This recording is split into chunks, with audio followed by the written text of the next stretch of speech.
আসসালামু আলাইকুম, সবাই কেমন আছেন? চলে এসেছি আপনাদের সাথে আজকে নতুন একটা ব্লগ নিয়ে। তো আজকের ব্লগে হচ্ছে আমি আমার সার্টিফিকেট তুলতে ভার্সিটিতে গিয়েছিলাম। তো সকাল সকালই চলে গিয়েছি ভার্সিটিতে। খুব ভোরে ঘুম থেকে উঠে যাওয়া লাগছে। তো তারপরে আমি ক্যাফেটেরিয়াতে খাওয়া দাওয়া করলাম। পরোটা আর ডাল খেয়েছিলাম। তো এরপরে হচ্ছে শুরু হলো জার্নি। তো লাইব্রেরিতে গিয়েছিলাম। ওইখান থেকে সাইন নিতে হয়েছে। তো যারা আসলে সার্টিফিকেট তুলেছেন জানেনই যে কিভাবে হচ্ছে পাবলিক বিশ্ববিদ্যালয়ওয়ালারা যে কি পরিমাণ প্যারা দেয় আমি জানি না প্রাইভেটেও এরকম দেয় কিনা। বাট খুবই খাটিয়েছে আরকি। অবশ্য সরকারি প্রতিষ্ঠানগুলো এইভাবেই আসলে মানুষকে নাকানি চুবানি খাওয়ায় সেটা আমরা বুঝতে পারি। তো যাই হোক, তো লাইব্রেরির সাইন নিচ্ছিলাম, তারপর ডিন স্যারের সাইন, ভিসি স্যারের সাইন, দেন পরীক্ষা নিয়ন্ত্রক দপ্তর। তো সার্টিফিকেট আসলে তুলতে গিয়ে যেটা দেখলাম, সার্টিফিকেট অর্জনের চেয়ে উত্তোলন অনেক বেশি কঠিন। তো আমি হচ্ছে সারাদিন ধরে দৌড়াদৌড়ি করলাম। তো খুব অল্প অল্প ক্লিপ আপনাদের জন্য নিতে পেরেছি। এটা হচ্ছে আমার ক্লাসরুমের ব্যালকনি থেকে আমি নিচ্ছিলাম ভিউটা। তো ৯ তলার উপরে ছিলাম যেহেতু, তো দেখুন কি মনে হচ্ছে কি দূরের ওই সাইডটায় মনে হয় সাজেক। তো আমার ফ্রেন্ড বলছিল যে পুরা সাজেকের মতো ভিউ। তো তার জন্য আমি এখানে একটু ভিউ নিয়েছিলাম। আর ওই যে আমার ডিপার্টমেন্টের নাম লেখা ওইখানে। আর এটা হচ্ছে ডিপার্টমেন্টের অফিস রুমের সামনে। যেহেতু অফিসিয়ালি সব কাজ, তো ওইজন্য আমি ওটা করছিলাম। আর ছোট, ছোট কিছু ক্লিপ নিয়েছি যাতে হচ্ছে যে পড়াশোনা বলতেছি সরি, যাতে আমার এই স্মৃতিগুলো থেকে যায়। কারণ বিশ্ববিদ্যালয়ে এভাবে হয়তোবা আর খুব একটা আসা হবে না।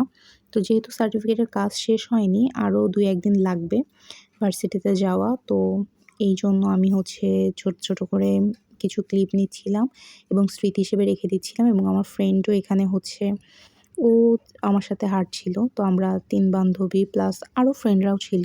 বাট আমরা যেহেতু ৩ বান্ধবী একসাথে মানে সার্বক্ষণিক তো ছিলাম। ভার্সিটির আর এই ক্যাফেটেরিয়া রাস্তাটাও থেকে আমাদের দুপুরে ভীষণ খাওয়া প্রিয়। দাওয়া শেষ করে তো তারপর সেই হিসাবে হচ্ছে আমরা বাসে এখানে ওঠার আগে দেখছিলাম। আমি হচ্ছে মোমো নিয়েছিলাম, ওটা খাচ্ছিলাম। আর এই যে আমি কিন্তু ওই যে হিজাবটা দেখালাম তার কিন্তু একটা পড়েছিলাম। আজকে ওটারই একটা পরে আমি ভার্সিটিতে আসছি। আর এরপরে সবকিছু শেষ হওয়ার পরে হচ্ছে আমি আবার ভার্সিটি বাসে করে বাসায় ফিরছিলাম। লং জার্নি করেছি। তো এই ছিল আমার ভার্সিটির ব্লগ এবং ভার্সিটিতে কাটানো মুহূর্তগুলো। আমি চেষ্টা করেছি আপনাদের এরপর সাথে গতকাল একটু, একটু বাসায় করে এসে শেয়ার আর করার। তেমন কিছুই হয়নি। এসে খাওয়া-দাওয়া করে আমি ঘুমিয়ে পড়েছিলাম। তো এটা হচ্ছে পরদিন সকালে। আম্মু হচ্ছে গরম, গরম পরোটা ভাজছিল আর সাথে ডিম ভাজি, ডাল আমার খুবই প্রিয় খাবার। বাহিরে প্রচুর বৃষ্টি হচ্ছিল। তো এইজন্য আমি বললাম যে, "তোমার হাতের ওই মজার পরোটা খাবো।" আর সাথে হচ্ছে আমি খুব মজা করে চা বানিয়ে নিয়েছিলাম। চা দিয়ে পরোটা খেতে কার, কার ভালো লাগে? আমার কিন্তু ভীষণ ভালো লাগে।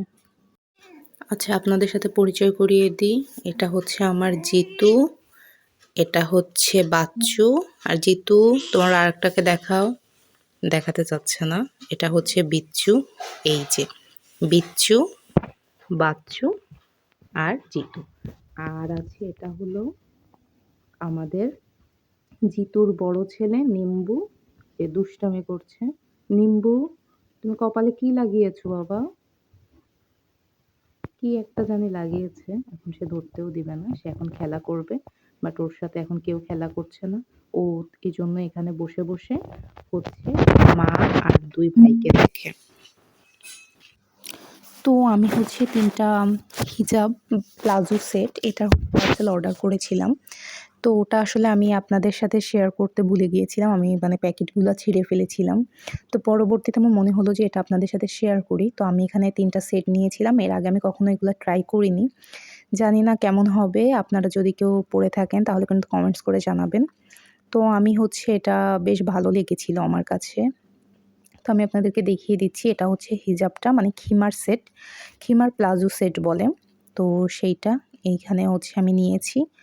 আর এটা হচ্ছে একটা, তো এটা পরে হচ্ছে আমি দেখেছিলাম বেশ ভালোই হয়েছে, কিন্তু একদম খারাপ না। আমি ভেবেছিলাম যতটা ভালো হবে না, বাট ভালোই হয়েছে। আর প্রত্যেকটার হচ্ছে যে চারপাশে এবং যে প্যান্টের দামান পোরশন বলেন প্লাজোর, তো ওই পোরশনেও হচ্ছে লেসের কাজ আছে।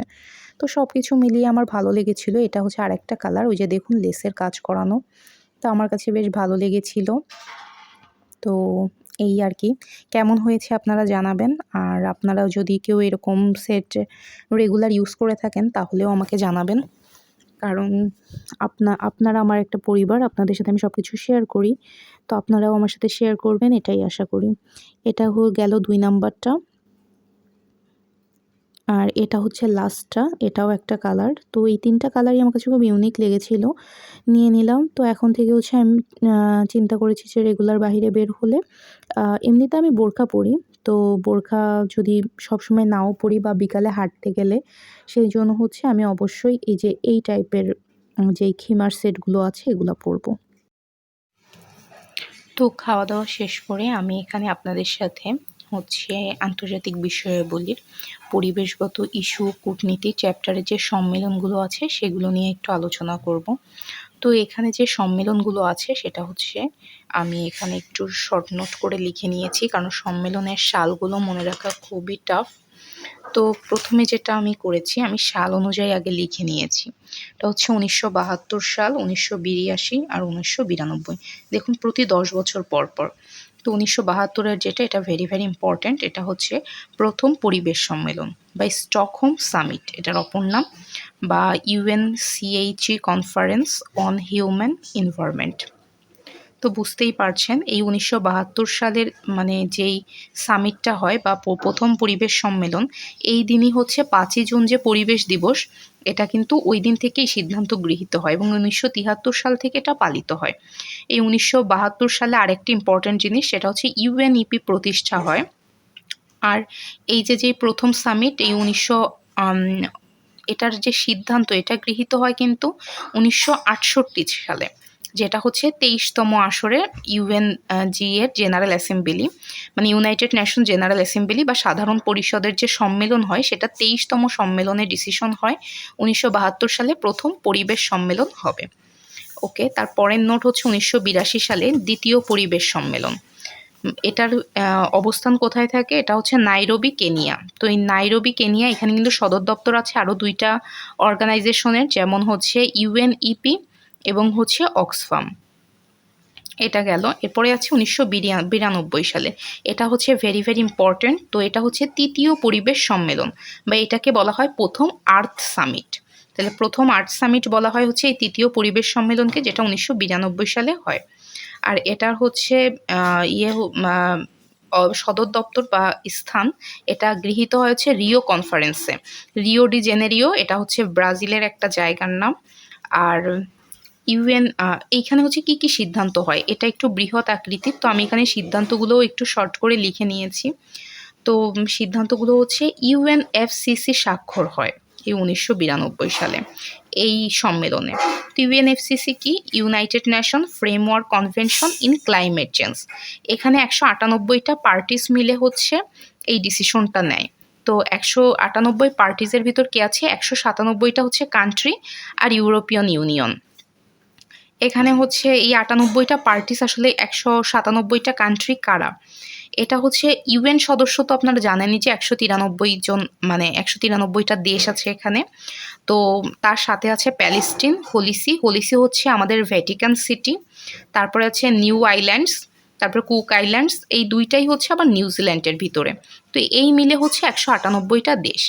এখানে কিন্তু কান্ট্রি লেখা, এখানে কিন্তু স্টেট লেখা না। তো এটা আমি একটু করি যে আমি জানি অনেকেই জানেন, তারপরেও আমি এটা একটু আপনাদের সাথে শেয়ার করি যে কান্ট্রি হচ্ছে এমন কিছু দেশ বা যাদের হচ্ছে কি বলে, ৪টা উপাদানের ভিতর ৩টা উপাদান আছে, যেমন জনসমষ্টি, ভূমি, কিন্তু সার্বভৌমত্ব নেই। যাদের সার্বভৌমত্ব নেই তারা হচ্ছে কান্ট্রি, আর যাদের সার্বভৌমত্ব আছে তারা হচ্ছে স্টেট। তো এই জন্য হচ্ছে মানে যাদের সার্বভৌমত্ব আছে বা নেই সবাইকেই কান্ট্রি বলা যাচ্ছে, বাট স্টেটকে কিন্তু আপনারা কান্ট্রি বলতে পারবেন না। আমেরিকাকে আপনারা যেমন স্টেট বলতে পারবেন, কিন্তু ফিলিস্তিনকে আপনারা স্টেট বলতে পারবেন না। ঠিক এইখান থেকে হচ্ছে কান্ট্রি আর স্টেটের ভিতর পার্থক্য। তো সেই জন্য এখানে পার্টি কথাটা ইউজ করা হয়, এটাতে আসলে কোনো সমস্যা হয় না। তো ওই যে UNFCC গৃহীত হলো, এর কাজ কি ছিল? এর প্রধান কাজ ছিল হচ্ছে ২টি, যেটা হচ্ছে গ্রিন হাউস গ্যাস হ্রাস করা, যেটা ১৯৯৭ সালে কিয়োটো প্রোটোকল স্বাক্ষর করে। আমি আগের দিন লাইভে এসে এই টপিকসটা আপনাদের সাথে শেয়ার করেছিলাম। যারা হচ্ছে লাইভটা দেখেছেন তারা তো জানেনই, আর যারা দেখেননি তারা দেখে নেবেন। ওইখানেও আমি খুব ইম্পর্ট্যান্ট করে হচ্ছে প্রোটোকলগুলো পড়িয়েছিলাম। নিজেও পড়েছিলাম, আপনাদের সাথে শেয়ারও করেছি। তারপর ২ নম্বর হচ্ছে বার্ষিক জলবায়ু সম্মেলন করা, যেটা এখানে হচ্ছে কপ। আপনারা কপের নাম জেনেছেন, কপ খুবই মানে ইম্পর্টেন্ট। এটা হচ্ছে কনফারেন্স অফ পার্টিস। তো এখানে হচ্ছে কপ 1 এর বিষয়ে আমি একটু লিখে নিয়েছি, কারণ যখন যেটা পড়া হয় পাশাপাশি এই ইনফরমেশনগুলো লিখে রাখলে সুবিধা হয়। কপ 1 হচ্ছে বার্লিনে হয়, জার্মানির বার্লিন ১৯৯৫ সালে। আর কপ ২৯ এটা খুবই ইম্পর্টেন্ট, বাকু আজারবাইজানে খুব রিসেন্ট ২০২৪ সালে হয়েছে, যেটা হচ্ছে জীবাশ্ম জ্বালানি সম্পর্কে। আর কপ ৩০ হচ্ছে বেলেম, ব্রাজিলে। আর সিবিডি স্বাক্ষর সম্পর্ক আছে কনভেনশন অন বায়োডাইভার্সিটি, যেটাকে বলা হয় জীব বৈচিত্র্য সনদ। এছাড়া আরও অনেকগুলা সম্মেলন সম্পর্কে আছে, আমি যেগুলো একটু নোট করে নিয়েছিলাম। এগুলোই আমি পড়াশোনা আবার করছি, রিভাইজ করছি এখান থেকে, বই থেকে। তো যারা এ বিষয়ে জানতে চান তারা কমেন্টস করে জানাতে পারেন। তো সকালে হচ্ছে আমি বাংলাদেশ বিষয়াবলীটাই আবার পড়াশোনা করে নিয়েছিলাম, কারণ আমার যেহেতু এখন বাংলাদেশ বিষয়াবলীর উপরেই পরীক্ষা চলছে। তো এই ছিল আমার একটা শর্ট ব্লগ বা মিনি ব্লগ, যেটাই বলবেন। তো আপনার যদি ভালো লেগে থাকে তাহলে প্লিজ আমার চ্যানেলটিকে সাবস্ক্রাইব করবেন এবং ফেসবুক পেজটিকে ফলো করে দিবেন। আর সবাই ভালো থাকবেন, সুস্থ থাকবেন। আল্লাহ হাফেজ।